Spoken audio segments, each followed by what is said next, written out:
Coyunturalmente han ocurrido dos cosas. Una de ellas fue el reportaje que hicieron Mexicanos contra la Corrupción y la Impunidad, y el otro es el caso de lo que ocurrió con Lorenzo Córdoba hoy mismo en la mañana y ayer en la plenaria de los diputados del PAN.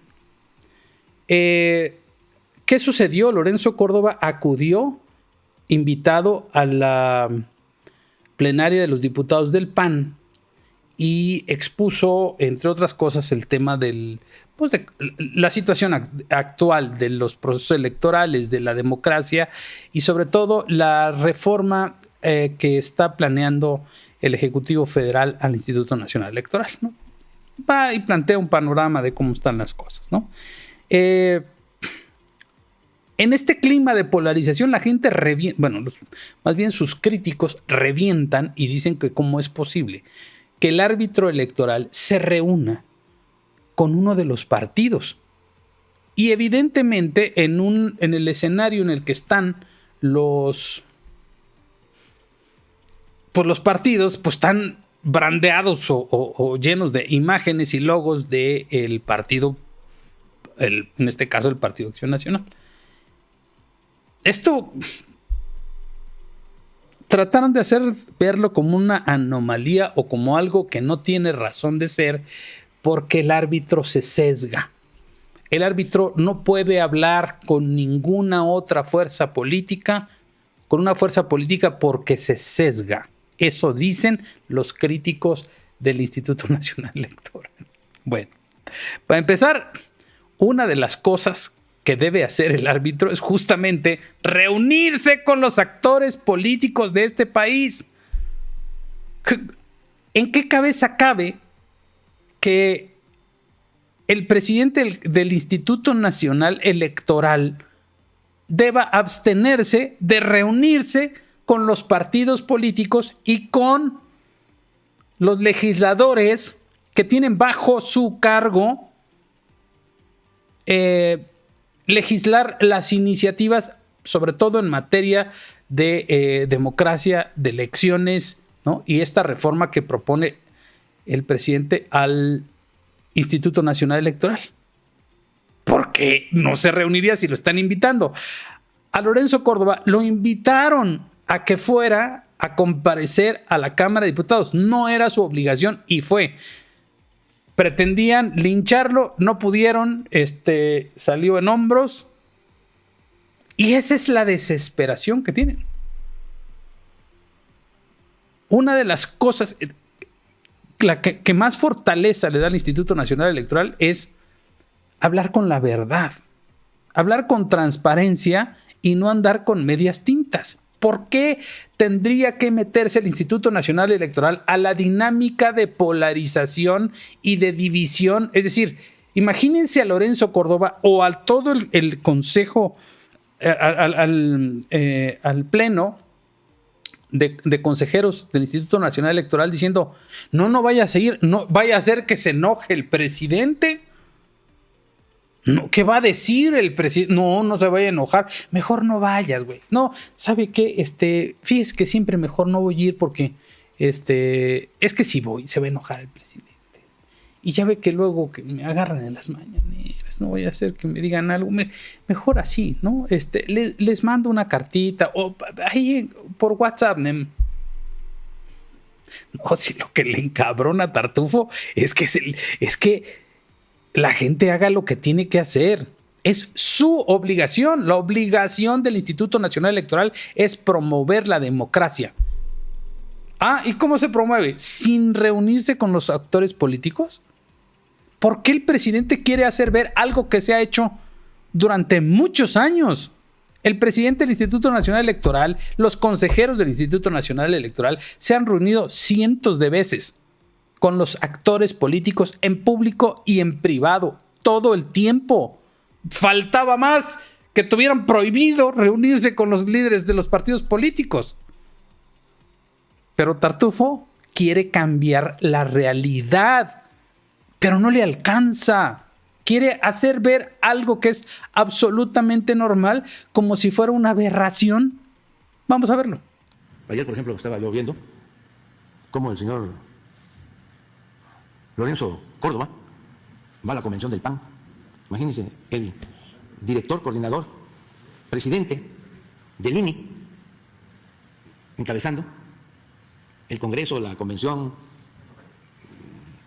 del PAN, de un partido, cuando debería ser una autoridad imparcial y cuidar las formas, porque la forma es fondo, pero no se dan cuenta o no les importa. Y yo lo que veo como positivo es de que se va terminando con la simulación. Es el presidente del INE en un congreso del PAN. Y dice Pedro Miguel, me encanta esta foto. Yo también lo comparto. Estoy de acuerdo. Oílo, pero respeta la diversidad de opiniones, dice. ¿Para qué lincharlos? Si algo le duele es que no se sujeten a su voluntad. Y entonces, de pronto, hay algunos personajes que se cierran de la mente y dicen, ¿qué tiene que estar así? Pues que no conocen la historia de este país.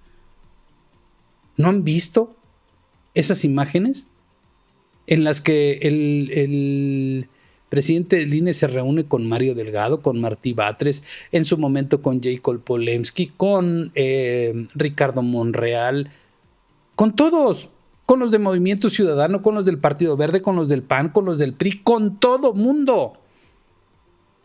Y ahora resulta que está mal porque lo dice Tartufo, pues están bien idiotas. Discúlpenme, pero están muy idiotas. ¿Cómo creen que se construye la democracia? Ahora nos van a decir lo que tenemos que hacer y lo que no tenemos que hacer. Ah, no, está mal.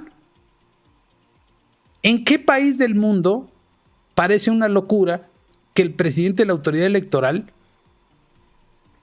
se reúna con los actores políticos? Es como si nos hubiésemos indignado porque Lorenzo Córdoba se paró en la Cámara de Diputados. No, tiene prohibido hablar con... Ustedes son las hermanas de la caridad y se tienen que encerrar en su convento y no hablar con nadie. Vaya a ser que alguien piense que están haciendo las cosas mal. Pues no. Sergio Gutiérrez Luna, el diputado, trae en su cartera la credencial del INE. ¿Por qué no la sacó y la mandó a la chingada? A ver. Pinches hipócritas, eso es lo que son, unos hipócritas, y no nos van a imponer su discurso. Lo tenemos que analizar muy bien. Ese discurso hipócrita, mentiroso, tramposo, traidor a la democracia, pues está siendo encuerado y desnudado. Y no solo ese. El discurso hipócrita de la austeridad republicana que presentó ayer Loret. Hoy el presidente no quiso decir una sola pinche palabra. Ahí es donde te das cuenta que sí le duele. Que se le está cayendo el teatrito. Que se está desdibujando. ¿Y cuál es el meollo del asunto con el caso de Loret? El presidente dice que pues él no responde por sus familiares, ni por sus hijos, ni por nadie, solo por su hijo menor. Pero en el caso de José Ramón, el hijo mayor del presidente, no tendríamos que meternos si es un empresario, si vive en Estados Unidos, si se casó con una empresaria rica, si tiene lana. Eso no nos debería importar. El punto aquí es que hay un conflicto de intereses en dos sentidos. En el primero es porque el señor se casó con una persona que tenía vínculos con el sector energético. E incluso vivieron durante 2 años en la casa de un contratista de Pemex al que Pemex le otorgó $151 millones en contratos. Eso ya es un conflicto de interés. Eso es equivalente a lo que pasó con la gaviota. Sin embargo, en el caso de la gaviota, pues yo no la voy a disculpar ni nada por el estilo, ¿sí? Pero pues la señora traía una trayectoria trabajando de actriz, ¿no? Más allá de sus enjuagues y de que el dueño de la casa o al que supuestamente le compró la casa haya sido un contratista del gobierno, pues entonces estamos en el mismo caso. Por un lado. Y segundo, pues se cruza de manera frontal con el discurso de su papá, que ha dicho que a los hijos hay que decirles que si solo tienes un par de zapatos, todas estas pendejadas que no les tengo que repetir, que ha dicho, pues obviamente que le destruye completamente, le hace pedazos el discurso de austeridad. Porque decía el Ricky Moreno, el productor de Chumel, pone en su cuenta de Twitter, déjense ustedes la casa del hijo, ¿dónde vive el papá? Pues sí, ¿cuál pinche austeridad? ¿Austeros? Sus solovinos. Pero ellos predican lo que no hacen. La simulación son ellos, por eso se defienden con ese mismo discurso. Es como el que violenta a su pareja en la casa, ¿sí? El hipócrita que lo hace y que se defiende con celos, con una actitud de celos, ¿sí? Oye, pero tú eres el violentador. Tú eres el que me jode a mí. No. Y entonces te acusan, ¿no? O como el güey que te quedó a deber dinero y se pelea contigo para no pagarte, ¿no? Es ese tipo de güey marrullero, gandalla. Pero la encuerada que le puso ayer Loret, esa sí le dolió al presidente y le dolió muchísimo. Cuando él y sus chairos se quedan callados o dicen pendejadas, es porque algo muy fuerte pasó. Este es la parte central del conflicto. Esta es la parte central del conflicto de intereses que presentó ayer Loret. 3 estacionamientos. Sala de doble altura que remata con un candelabro. Cocina. Salón de juegos. Y hasta un cine. En la parte de atrás, la joya. Una alberca climatizada de 23 metros de largo, que forma parte de un jardín adecuado para los tradicionales asados tejanos. Cocina completa y parrilla de gas. Esta es una de las casonas en las que ha vivido José Ramón López Beltrán, hijo del presidente López Obrador, mientras su papá pregona un discurso de austeridad. Es la casa de la esquina, un terreno de unos 2.500 metros cuadrados en la zona privada más exclusiva del fraccionamiento Jacobs Reserve en Conroe, Texas, a las afueras de Houston. Está ubicada junto al bosque, donde las residencias tienen un valor comercial superior al $1.000.000, el equivalente a 20 millones de pesos. Según registros de la propiedad del condado tejano de Montgomery, consultados por latinos y mexicanos contra la corrupción y la impunidad, cuando el hijo del presidente y su pareja, Carolina Adams Solano, vivían ahí en 2019 y 2020, este inmueble pertenecía a Keith Schilling, quien fue alto ejecutivo de Baker Hughes, compañía petrolera que tiene contratos vigentes con el gobierno de López Obrador por más de $151 millones en obras para Pemex, y que además hoy vende compresores y turbinas para la nueva refinería de Dos Bocas. La nuera del presidente López Obrador ha trabajado en los últimos años en empresas vinculadas a la industria petrolera. En México, estuvo en las rondas de la reforma energética en el sexenio de Enrique Peña Nieto.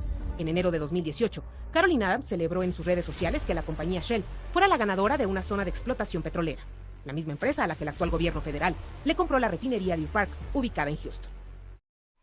Ese es justo el conflicto de intereses. Hoy por hoy, el dueño de esa casa pues le sigue prestando servicios a la refinería de Dos Bocas.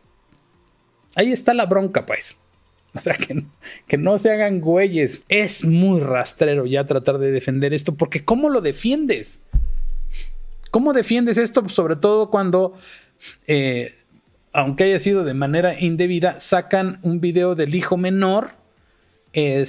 Publicaron mucha gente en Twitter videos del hijo menor, al que no me voy a referir como muchos se refieren, justamente parado junto a esa alberca. No sé quién filtra esos videos. Está cañón. O sea, ¿quién grabó ese video? Pues tuvo que ser alguien muy cercano a la familia. ¿Y cómo es que ese video va a dar a las redes sociales? No entiendo. La verdad es que digo, bueno, pues yo sé que dentro del propio movimiento hay gente que no está muy de acuerdo. Me consta, conozco gente que está trabajando dentro de esta administración, que está hasta la madre de ella, hasta la madre, que no tiene opción, muchos me lo dirán, que no tiene opción, pero que ya no quieren esto. Si lo anterior era una porquería, esto ya es insoportable entre más cerca estén del poder, es más difícil aguantar esto. Aparte de que es un desmadre, todo lo decide el presidente, todo lo decide él a capricho y todo se tiene que amoldar a él. Está muy cabrón. Estar defendiendo estas pendejadas les va a costar carísimo en algún momento de sus vidas.